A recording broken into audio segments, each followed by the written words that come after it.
Hey everyone, this is Joy Paris with Network.tv. We are on the green carpet for tonight's movie, 90 Feet from Home, at the Dances with Films Festival. I am excited to talk to the filmmakers and cast members of this film. So stay tuned and keep watching Network.tv.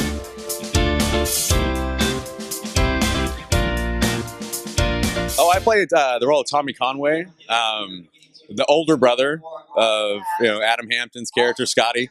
I'm the cop who tries to keep the dad from getting murdered by my brother. So yeah.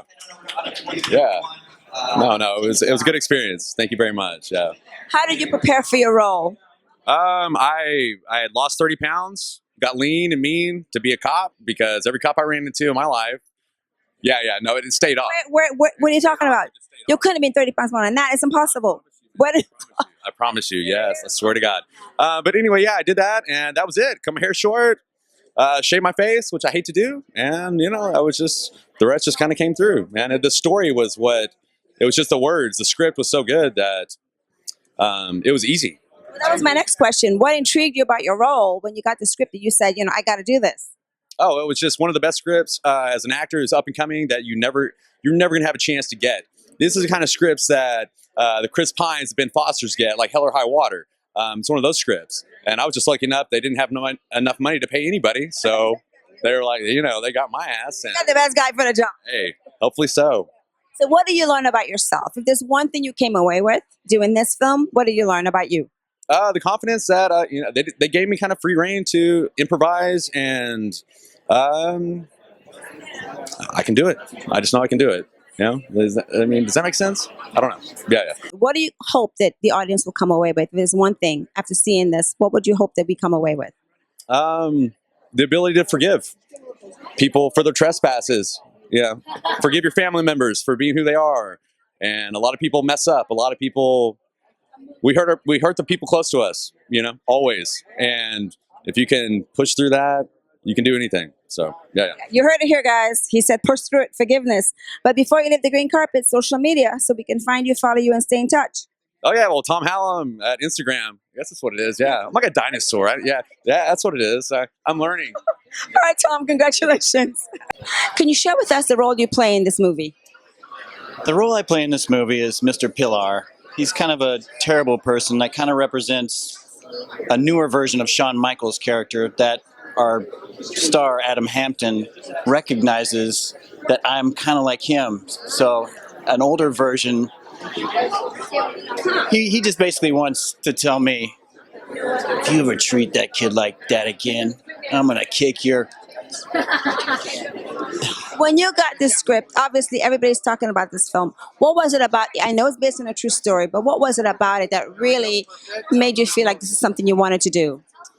The script made me feel like I wanted to do it. I've worked with Brett on 3 other projects before, and each project seems different, whether it's a horror movie or a thriller or something post-apocalyptic, or now something based on true events in more of a serious realm. So each time I get a script, and this one's based on a real story, when I read it, I was like, this is real stuff right now. It's deep, it's sincere, and it's probably one of the best scripts I've read of him. So it keeps getting better and better. And I think when you get towards the end, that little last payoff, what actually happens in the end, I was like, okay, love it, I'm in. What are you going to hope that the audience will come away with when they see this movie? If there's one thing, what would that be? If there's one thing that I want the audience to walk away with, treat your children right. Care for them. Nurture them. Yes, take them all the way from first to second to third, all the way to home plate. Okay, this is powerful, and I'm going to remember that, and I hope the audience remembers that. Congratulations. But before you leave, social media, so we can find you and follow you and stay in touch. It's Facebook, Tom Zimbrod. I got a fan page, and I got a regular page. Look me up. We're with Waylon Pierce, everyone, and he did a song for the film. And share with us the song that you created. The song is called Drinking Man, and it's during a scene where the character's talking with his uncle at a pool hall in Texas, where they filmed it. I don't know if that's what it is in the movie, but they decided to use my song for the film. Now, was this a new song you created or a song you already had? It's a song that was on my newest album. It's been a couple of years now that the album's been out, but it's just something that they said they wanted to use for that scene and contacted me, and it was really random. Now, and the song obviously must fit that scene because they used it. Well, they're in a bar playing pool, drinking, so my song's called Drinking Man, so it fits pretty good. Where can we find Drinking Man? Where do we go to get it? Just under Waylon Pierce. Google it, and it's there. So my new album is under Winding Road Records, and it's all on Spotify and all those things. So Now, I know we don't have a lot of time, but tell me a little bit about your background as a country singer and your foray into like this new venture. yeah, this is a new venture for me. This is the first time I've had a song in a movie or any film whatsoever. So I'm excited about it. But I've been doing country singing for 20 years in the Texas area and stuff. So it's a very exciting time for me, and I'm proud to be a part of a film that seems to be very well put together and has such great reviews. I'm excited about it. We'll probably go to or hear more of your songs in upcoming films. I would appreciate it. Thank you so much. Thanks a lot. Nice to meet you. Share with us the role you play and who's your character. Well, I play a thug in the film, but pretty much I have a contract. There's a guy in the film. He did a very dirty deed. Somebody else don't want to get their hands dirty for the work. They call me. Now, the only problem is I'm not the only one that needs to take this guy out. So there's somebody else that's also in the way. There's competition. So if you haven't seen the movie yet, y'all are in for a treat. Like, it's a lot of drama. It's very intense. And the build-up is insane. It's insane. And y'all would love this film. Are you doing a lot of fighting? Like, are you physical in this? It gets real physical. Real physical. There's some weapons, you know, a couple of pow-pows. There's a lot going on. It just get real to the nitty-gritty. It's a lot of action.